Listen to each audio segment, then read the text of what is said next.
Mulut seperti moncong teko, hanya mengeluarkan isinya. Mulut seseorang, perkataan seseorang akan menceritakan isi hati seseorang. Jadi kita tidak bisa mengatakan orang itu baik, hanya kata-katanya saja yang jelek. Tidak mungkin, karena orang yang hatinya baik, perkataannya akan baik.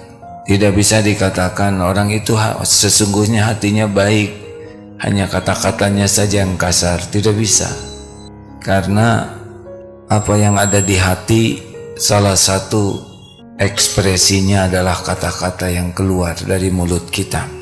Rasulullah SAW bersabda, "Man kana yu'minu billah wal yaumil akhir falyaqul khairan aw liyasmut." Barang siapa yang beriman kepada Allah dan hari akhir, hendaklah berkata baik atau diam. Makin kuat iman seseorang, cirinya makin terpelihara lisannya. Makin yakin akan hari akhir, pasti terjaga lisannya. Cara seseorang bicara itu menunjukkan kualitas keimanan seseorang. Bagi yang yakin kepada Allah, Allah Sami'ul Alim, wa huwas Sami'ul Alim. Allah Maha mendengar lagi Maha mengetahui. Maka kita yakin bahwa setiap ucapan ini pasti didengar oleh Allah. Pasti. Itu orang beriman. Sebelum saudara mendengar, Allah lebih tahu apa yang diucapkan. Pendengar tidak tahu apa yang di hati, Allah tahu apa yang ada di hati. Ucapan ini ria, ujub, dengki, sombong, Allah sudah tahu. Ucapannya bohong, Allah tahu. Wa huwa alimum bidatis sudur, dan dia mengetahui apa yang dibisikkan di hati. Wa asiru qaulakum awijharu bih innahu alimum bidatis sudur. Al-Mulk ayat 13. Dan rahasiakanlah kata-katamu atau engkau zaharkan, sesungguhnya Allah tahu isi hati. Hadirin, orang banyak bicara itu sedang membuka aibnya sendiri. Kalau orang banyak bicara, dia sedang cerita kualitas dirinya. Padahal perkataan kita tidak bisa mengubah apapun selain menambah dosa atau pahala kalau benar. Kita tidak perlu bersilat lidah agar orang lain kagum, karena sebetulnya yang membulak-balik hati orang bukan perkataan kita. Yang membulak-balik hati orang adalah Allah. Ceramah ini tidak ada manfaat kecuali Allah yang memberi manfaat. Ceramah ini hanya balik kepada penceramahnya sendiri. Kalau dia ikhlas dan yang disampaikannya benar, maka dia dapat pahala. Adapun saudara yang menyimak, tergantung kehendak Allah. Kalau Allah hendak berikan, paham-paham. Kalau Allah hendak balikan, tergugah-tergugah. Ini tidak bisa menggugah siapapun. Bagaimana bisa menggugah hati saudara, sedang tahu juga tidak hatinya di mana dan bagaimana? Bagaimana bisa memberikan pemahaman sedang tahu juga tidak? Sebagian ulama mengatakan, kenapa ulama terdahulu bicaranya sedikit, sederhana, tapi punya daya gugah. Orang bisa tergugah, orang bisa berubah. Hakikatnya Allah tahu yang bicara ini siapa. Allah tahu keikhlasan hatinya. Allah Allah tahu tujuannya untuk kemuliaan agama, untuk kemuliaan agar umat selamat dan mencari ridho Allah semata. Allah tahu.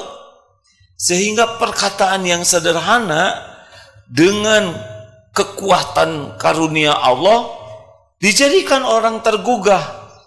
Tapi kalau ceramah hanya ingin dikagumi, dianggap pintar, dianggap ilmunya luas, dianggap ingin diakui wawasannya luas, ingin diakui hafalannya banyak, ingin diakui ilmunya mendalam, ingin diakui retorikanya dahsyat, tidak ada kaitan dengan Allah.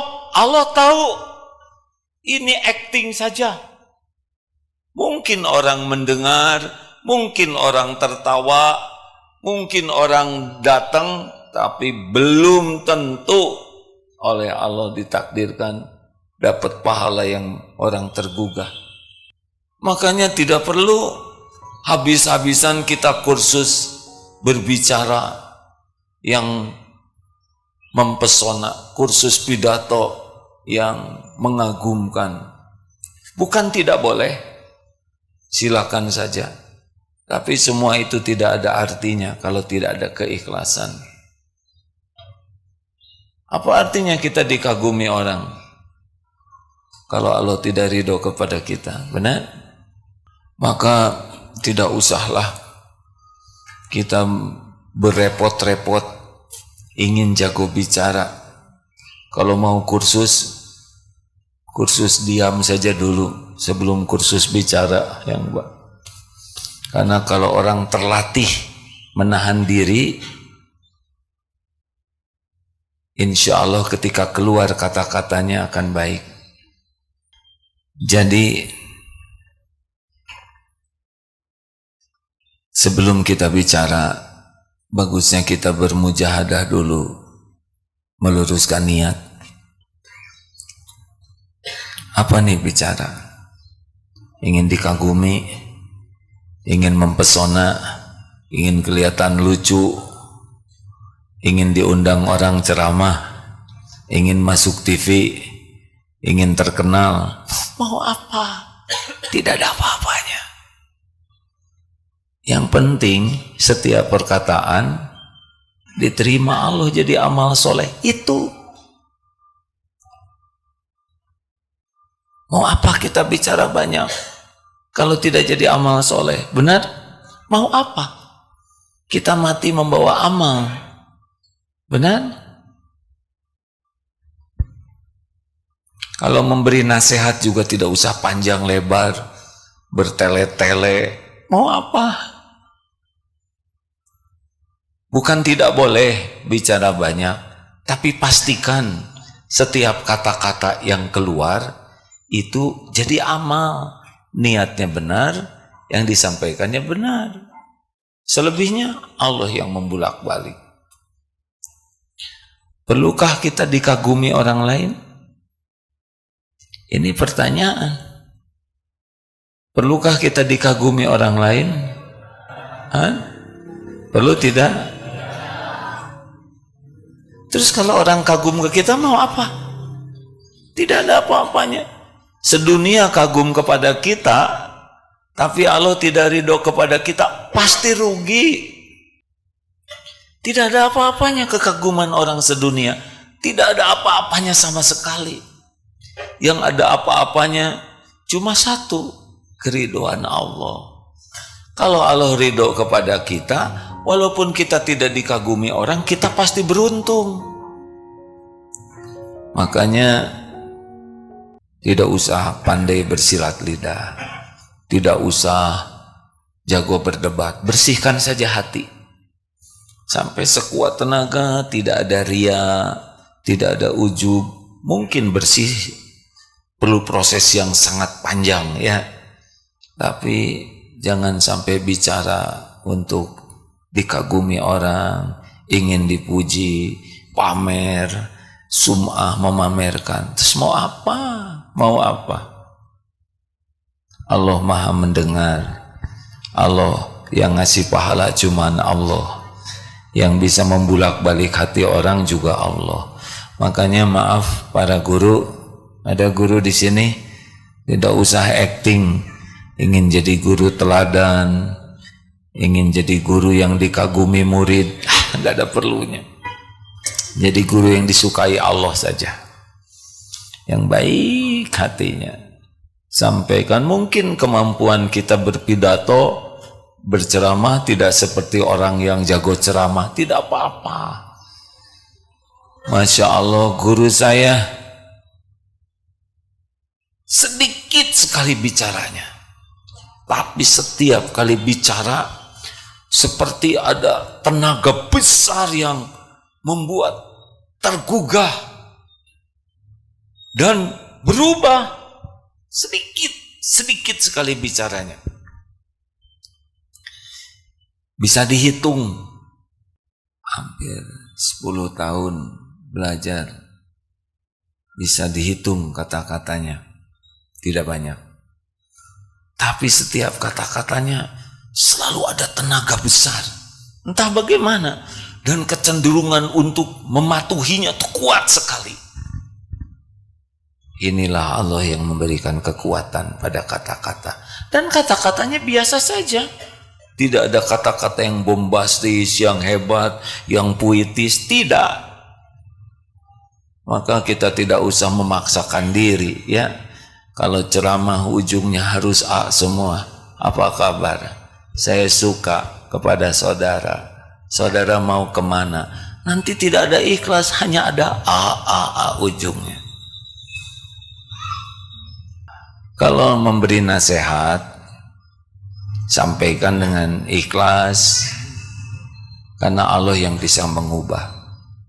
Kalau nasihat kita tidak diterima, tinggal perbanyak tobat.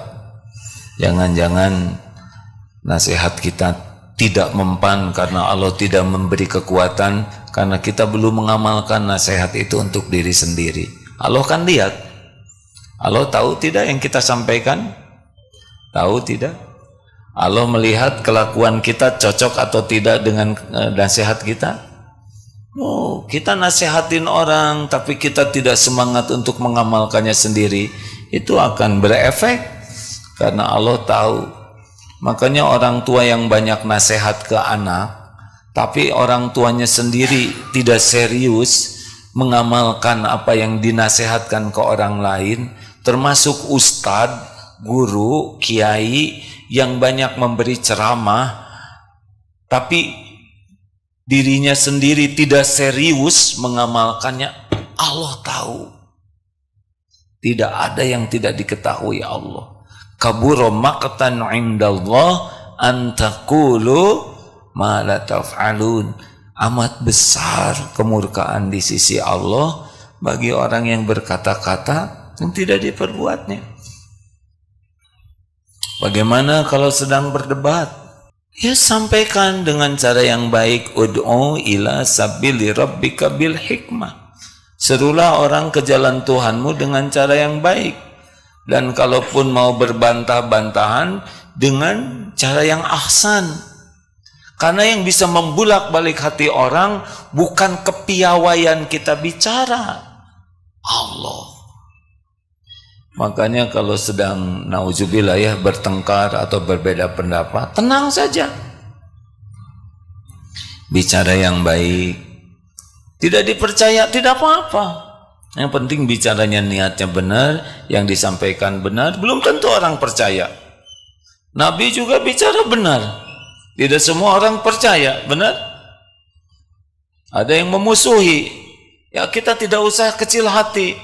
Kalau kita sudah ngajak baik, berulang-ulang, dibantah, malah dihina, tidak ada masalah, ya.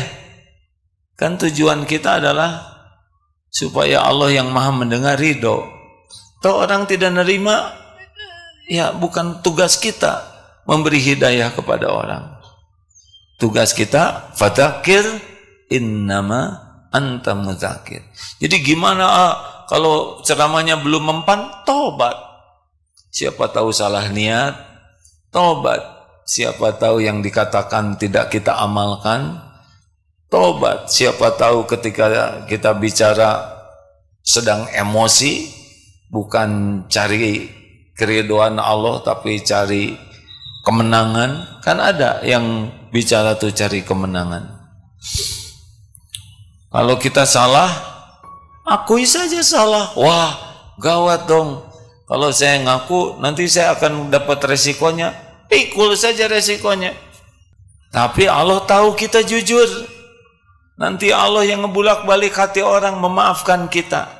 Bukan kita. Dan kita tidak perlu memelas, merintih-rintih. Maafkan saya yang berlebihan. Gak usah begitu. Minta maaf yang asli, akui yang asli. Karena yang membuat orang terbuka memaafkan kita adalah Allah, bukan acting kita. Jadi tidak usah nangis-nangis, memelas. Ya jangan. Termasuk kalau mau pinjam uang. Jangan acting. Saya dalam keadaan lapar, padahal enggak bergetar. Tapi dia getarkan supaya kelihatan pedih.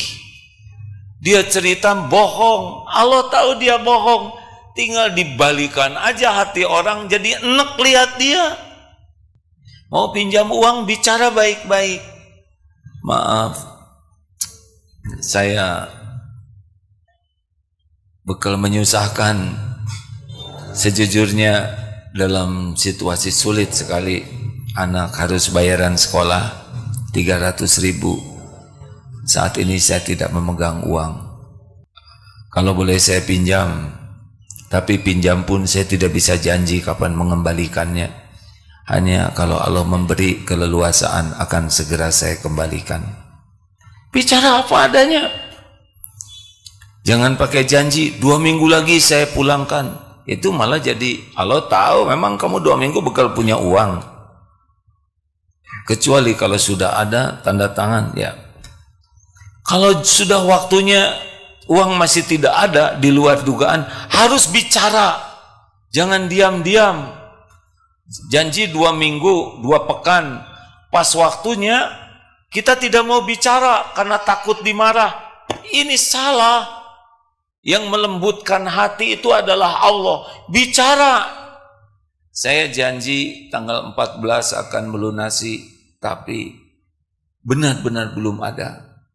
Saya mohon maaf dan saya siap memikul konsekuensinya. Untuk ke depan juga belum terlihat. Tapi saya berjanji, Allah mendengarkan. Kalau saya punya uang, segera saya kembalikan. Allah mendengar kata-kata yang jujur ini, tinggal dibalikan hati orangnya. Sudahlah, nggak usah janji-janji lagi. Karena saat ini sudah saya halalkan. Mudah bagi Allah. Benar. Termasuk calon mempelai pria, jangan bohong sama calon istrinya. Tapi karena pernah cerita ada orang yang jujur kemudian dimarahi istrinya. Masih ingat cerita itu? Ingat ya? Ceritakan Gus. Aku sudah dengar 2 kali. Ini sedikit intermezzo. Ada yang sudah nikah, marah istrinya. Tahu kamu miskin begini, saya nggak mau nikah sama kamu. Kamu tidak jujur. Kata siapa saya tidak jujur? Bukankah dari awal sudah saya katakan, sungguh aku tidak punya apa-apa selain engkau. Tapi kan kamu nyebutnya, oh so sweet, begitu. Udah ngaku nggak punya apa-apa. Ini bergurau hadirin. Harus jelas supaya tidak ditiru. Jujur saja, kalau salah jujur. Ngaku. Kenapa? Kalau kita jujur karena Allah, ya Allah saya jujur karena engkau. Saya lebih takut berbohong daripada takut dimarah orang. Allah yang melembutkan hati orang. Makanya kita tidak perlu akal-akalan berbohong supaya orang terpesona, supaya orang jangan lempeng saja. Kenapa? Karena yang membulak-balik hati adalah Allah. Bu, Ibu, Ibu kalau sedang jengkel dan marah ke suami, sebaiknya tidak terlalu banyak bicara, ya. Karena setiap perkataan ibu akan kembali ke ibu sendiri. Kalau mau marah, marahlah dengan perkataan terbaik, dengan cara terbaik yang jadi pahala. Ibu tidak akan celaka oleh mulut orang lain, tapi ibu bakal celaka karena mulut diri sendiri. In ahsantum li anfusikum wa in asatum falaha. Jika kamu berbuat baik, kebaikan itu untuk dirimu sendiri. Jika kamu berbuat jelek, berbuat jahat, maka keburukan itu menimpamu sendiri. Jadi kita celaka bukan oleh mulut orang. Orang lain menghina kita, nggak ada masalah, kecil. Orang lain mau ngomong jelek tentang kita, nggak ada apa-apanya. Itu balik kepada dia sendiri. Yang paling bahaya adalah perkataan tidak baik dari mulut kita.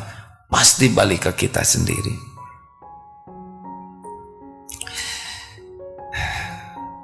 Sebetulnya, kalau kita ngobrol dengan seseorang, kita udah bisa ngukur orang ini bahagia atau tidak.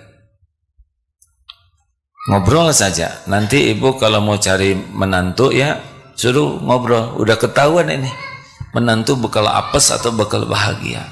Iya.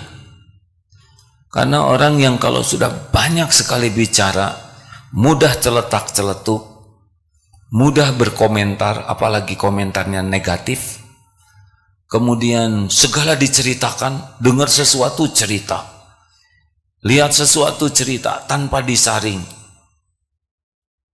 Banyak menanyakan yang tidak ada perlunya ditanyakan, dan sering menjawab sesuatu yang tidak ada yang bertanya. Ini lebih horor lagi.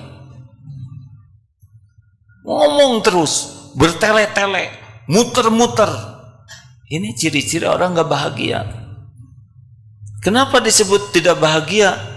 Karena imannya kurang. Apa buktinya imannya kurang? Ngomongnya banyak sia-sia. Karena yang bahagia itu tergantung dari iman dan amal soleh. Dan ciri orang yang kuat imannya, terpelihara kata-katanya. Falyakul khairon aw liyasmut. Berkata baik atau diam. Di keluarga itu bermasalah, nih banyaknya. Di tempat kerja bermasalah, ini yang tidak baik. Bersilaturahim jadi rusak, ini juga yang merusaknya. Dan penghuni neraka terbesar itu karena ini mulut dan farji dan kemaluannya. Maka kursus menjaga lisan itu penting. Tidaklah istiqomah iman seorang hamba hatta hingga yastaqima qalbuhu, hingga istiqomah hatinya. Dan tidaklah istiqomah hati seorang hamba hingga istiqomah jaga lisan. Begitu? Tidak usah bicara karena ingin bicara. Bicara itu karena perlu. Ingat 3 kuncinya. 1, niat. Apa nih niat saya? Kalau nggak jelas niatnya, diam sajalah. Kalau ya Allah, saya harus bicara, ini kebenaran, semoga Engkau ridho. Yang kedua, isi. Yang disampaikan ini kontennya. Biasanya bicara tuh nggak lebih dari 2, ilmu dan cerita. Ilmu dan cerita, informasi. Apakah ini benar atau tidak? Kalau ragu-ragu, diam aja. Yang ketiga, dampaknya. Apa nih dampak dari perkataan ini? Membuat orang bahagia atau menderita? Membuat orang senang atau tersinggung? Membuat orang semangat atau patah semangat? Membuat orang jadi ceria atau sakit hati? Pikirkan ini dampak omongan saya ini apa? Jadi pahala atau jadi dosa? Menyebar jadi kebaikan atau menyebar jadi fitnah? Kalau tidak yakin dampaknya bagus, diam. aman. Bicara secukupnya. Sebaiknya tidak usah bercita-cita bahagia bagi yang tidak serius menjaga lisan. Bakal banyak masalah dari sini.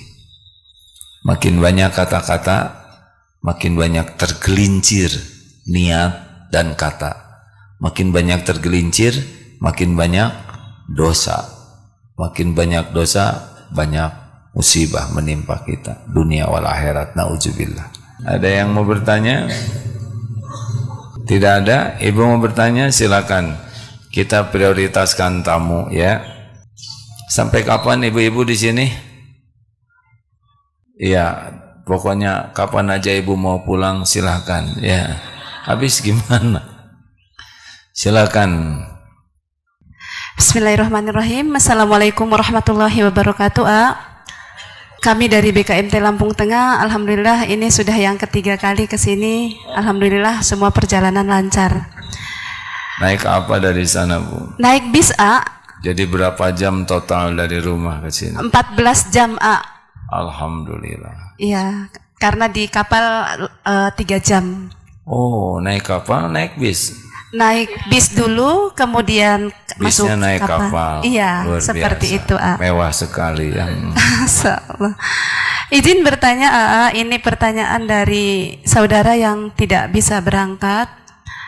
Mohon dijelaskan oleh AA apa perbedaan tua secara umur dan tua secara dewasa. Itu saja, A. Assalamualaikum warahmatullahi wabarakatuh. Tua secara umur berarti umurnya udah tua. Tua secara dewasa berarti umurnya belum terlalu tua tapi sikapnya sudah dewasa. Ya, sudah puas begitu. Mungkin bertanya, bagaimana, apakah mungkin orang yang sudah tua masih kekanak-kanakan? Mungkin.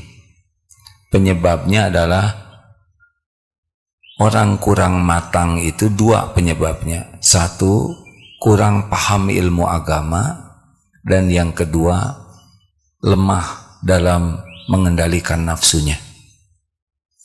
Yang membuat orang kurang dewasa, dia kurang paham, belum kenal siapa Allah sehingga dia tidak takut.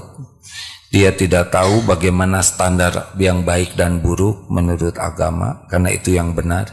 Dan yang kedua, kalah oleh nafsunya, oleh nafsu amarah, oleh ambisi, oleh ketamakan, oleh mudah tersinggung, sehingga dia perilakunya jadi rendah. Orang itu akan menjadi lebih matang kalau dia satu, makin paham kebenaran, karena pupuk iman itu ilmu. Kalau makin paham makin enak. Dan yang kedua, mujahadah, terus menahan diri, mengendalikan pandangan, pendengaran, lisan, amarah, hawa nafsu, berbagai nafsu, syahwat, makan, ketamakan ke dunia. Makin terkendali, makin dewasa, Bu. Tidak semua orang usianya tua bisa dewasa. Seharusnya dewasa. Karena orang yang sudah tua sebetulnya ya, tubuh ini sudah tidak bisa jadi andalan seperti waktu muda. Harusnya sudah berubah dari seneng ke acting kepada keisi ya. Kalau masih muda kan casing biasanya yang dijadikan andalan. Kalau makin tua kan casingnya makin ngariut ya. Lanjut. Ada pertanyaan lainnya? Ini dari majelis yang berbeda. Sama Ustadz. Silakan. Assalamualaikum warahmatullahi wabarakatuh. Saya ini kalau tatap muka dengan Ustadz udah 3 kali sama ini ya Ustadz ya. Waktu Jadi Ustadz, setiap dari Lampung ke sini Ibu ikut? enggak, waktu Ustadz datang ke Lampung Tengah. Kedua waktu Ustadz kena COVID di RSPAD. Saya juga di RSPAD waktu itu mendampingi suami kemo. Ustadz lagi mau sarapan pagi, mau di sama Ter ini lagi dikunjungin. Ustadz sambung doa sama saya, tapi Oh, alhamdulillah. suami almarhum sekarang Ustadz. Allahumma gfir lahu warhamhu wa'afihi wa'fu anhu. Pertanyaan saya Ustadz, bagaimana cara saya mengikhlaskan? Di mulut saya ikhlas Ustadz, tapi Hati belum. tentang suami, maaf. Ya, Sudah berapa lama suami pulang kepada pencipta? setahun. Ibu masih sering terpikirkan? Masih. Iya, terpikirkan wajar. Kalau sudah terpikir, apa yang ibu rasakan? Sedih? Kangen ya, kangen yang tidak bisa ketemu lagi di dunia. Baik Bu, saya ikut berbelasungkawa, ikut berusaha memahami ya kehilangan yang ibu rasakan. Dalam Islam ada takziah kalau ada yang wafat. 1, 2, 3. Ada juga yang nambah ke 7 dan sebagainya. Tetapi sebagian ulama sebaiknya segera move on. Ya, tentu ini tidak semudah yang disampaikan ya Bu ya. Tetapi dibawa kemana kesedihan ini? Dibawa ke mendekat ke Allah atau dibawa ke tidak ridho ke takdir? Kalau sedih manusiawi Bu. Rasulullah SAW ketika Ibrahim putranya wafat, beliau mengeluarkan air mata. Ditanya oleh sahabat, ini menangis? Ini adalah menangis karena sayang, tetapi bukan tidak ridho ke takdir. Mungkin kita bisa banyak belajar dari saudara kita di Palestina tentang pembahasan kematian itu bukan sesuatu yang jauh. Kita pasti meninggal, semua udah ada waktunya. Keimanan kita harus sampai ke sana, bahwa hidup ini hanya mampir. Kita pasti akan meninggal dan waktunya sudah ditentukan Allah. Belum tentu kita panjang umur. Besok juga kita belum tentu masih hidup, benar? Kita harus membiasakan diri bicara kematian kepada keluarga, ke anak. Dan kematian itu bukan sesuatu yang ditakuti, karena itu harus kita jalani. Yang penting kita mempersiapkan diri untuk kehidupan sesudah mati. Di Palestina lihat ya, kalau saya ini meninggal, kita ketemu di sorga insya Allah. Suami saya sudah pulang, insya Allah syahid, insya Allah saya bisa ketemu anak-anak saya, sudah dijaga oleh Allah yang menciptakan dan memilikinya. Anak-anak saya sudah pulang kepada pemiliknya yang lebih sayang daripada kami. Semuanya kembali ke akhirat. Wabil akhirati hum yuqinun. Kalau terlambat ingat akhirat, terlambat ingat Allah, nanti Allah menguji kita dengan kesedihan yang tidak bisa menyelesaikan apapun. Pakaian suami masih ada di rumah? Sudah dibagikan? Bagus. Minimalisir sesuatu yang membuat kontraproduktif. Ingat boleh Bu, ingat doa aja. Ingat doa itu lebih manfaat. Tidak ada yang harus disesali karena memang sudah waktunya begitu. Usia pernikahan dengan ibu sampai tepat waktu meninggal itu ditetapkan di Lauh Mahfuz. Boleh saya sampaikan ayatnya Bu? Surat Al-Hadid ayat 22-23. A'udzubillahi minasyaitonirrajim. Ma asaba min musibatin fil ard. Tidak ada satupun musibah yang menimpa di bumi. Wala fi anfusikum, juga pada dirimu. Illa fi kitabim min qabli an nabra'aha, kecuali sudah tertulis di Lauh Mahfuz sebelum kami mewujudkannya. Inna dzalika 'alallahi yasir, dan yang demikian itu mudah bagi Allah. Jadi tidak ada yang keluar dari catatan Lauh Mahfuz. Kalau usia pernikahan dengan ibu akan dipisahkan oleh ajal, maka itu akan terjadi. Dan memang sudah segitu waktunya, ya. Supaya kamu tidak terlalu bersedih dengan apa yang luput darimu, dan jangan terlalu gembira dengan apa yang Allah berikan padamu. Dan Allah tidak menyukai orang yang sombong lagi membangga-banggakan diri. Tiap ingat langsung doakan. Nanti Allah yang memberi ketenangan ke ibu. Kalau ingat ke suami, kurang ingat ke Allah, itu panjang ceritanya. Biasanya setan yang bikin kita sedih berlebihan, tapi tidak produktif, ya. Insya Allah, ibu insya Allah kuat.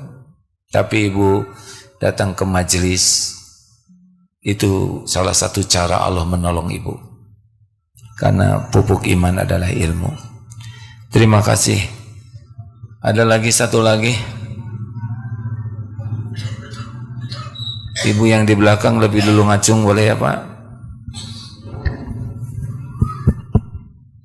Assalamualaikum warahmatullahi wabarakatuh.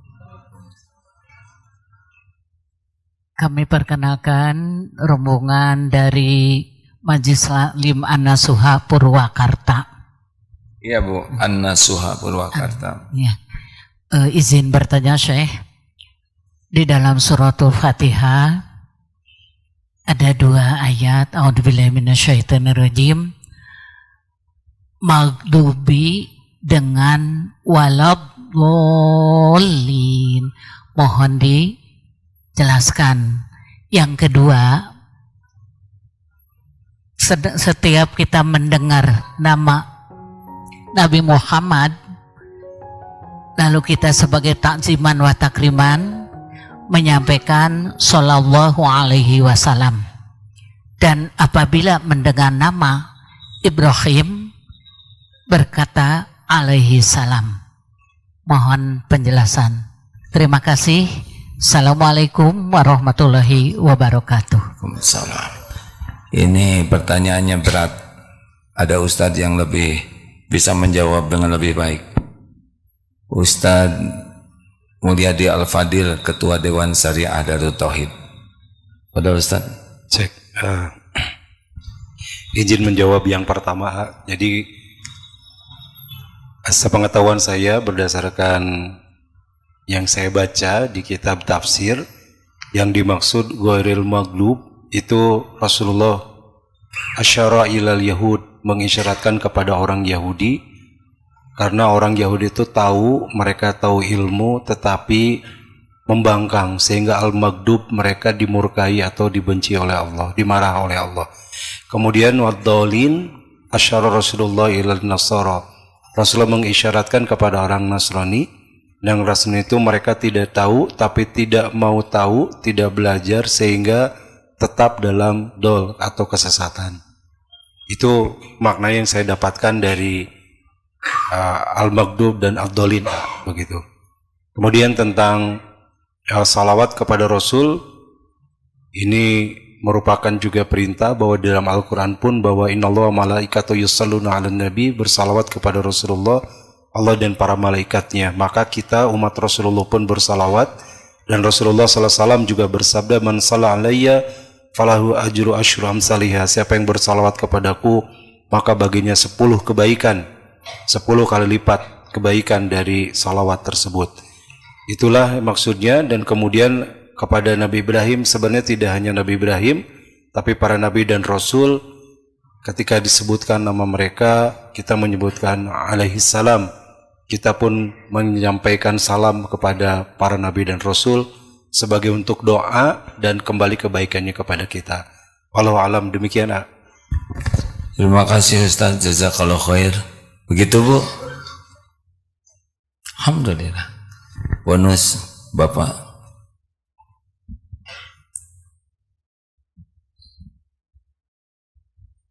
Bismillahirrahmanirrahim. Assalamualaikum warahmatullahi wabarakatuh. Waalaikumsalam warahmatullahi wabarakatuh. Ini dari rombongan FHQ Al-Madinah Dompet Duafa Bogor. FHQ singkatan apa Pak? Forum Halakoh Quran. Masya Allah. Alhamdulillah. Ingin sedikit bertanya ke Ustadz AA.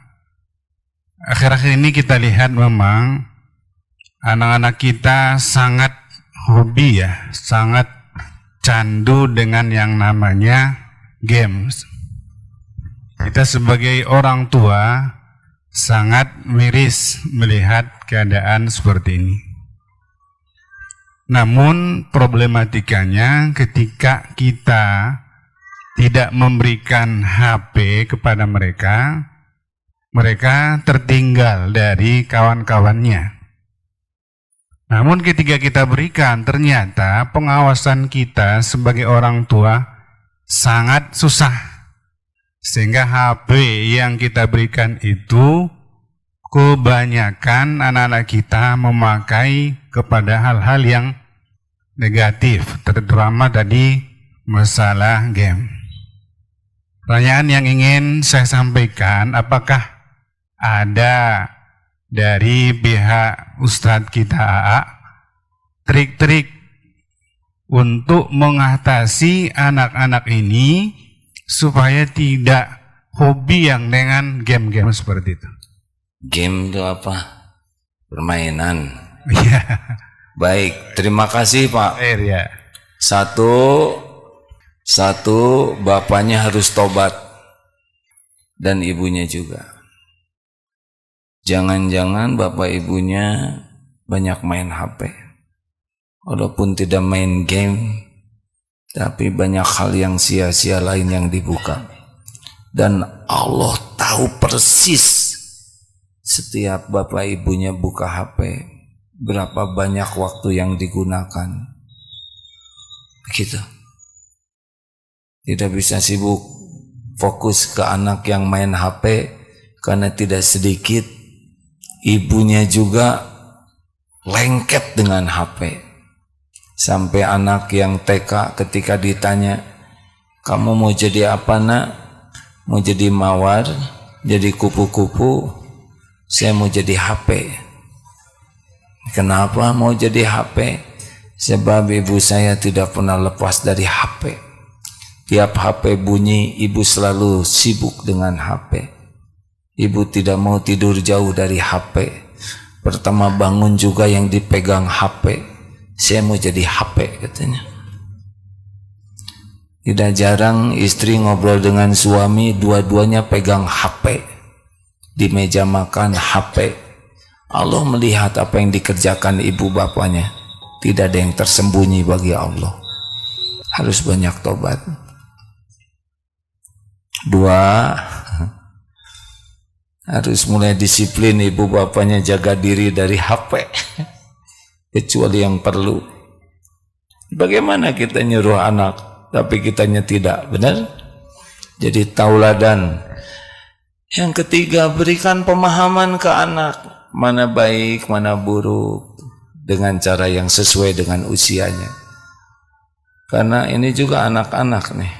Ustadz Mulyadi anak-anak kan? Saya juga anak yatim piatu, saya harus dikasihani. Ada usia balita dan sebagainya. Memang sekarang teknik paling gampang membuat anak tidak nangis adalah kasih HP.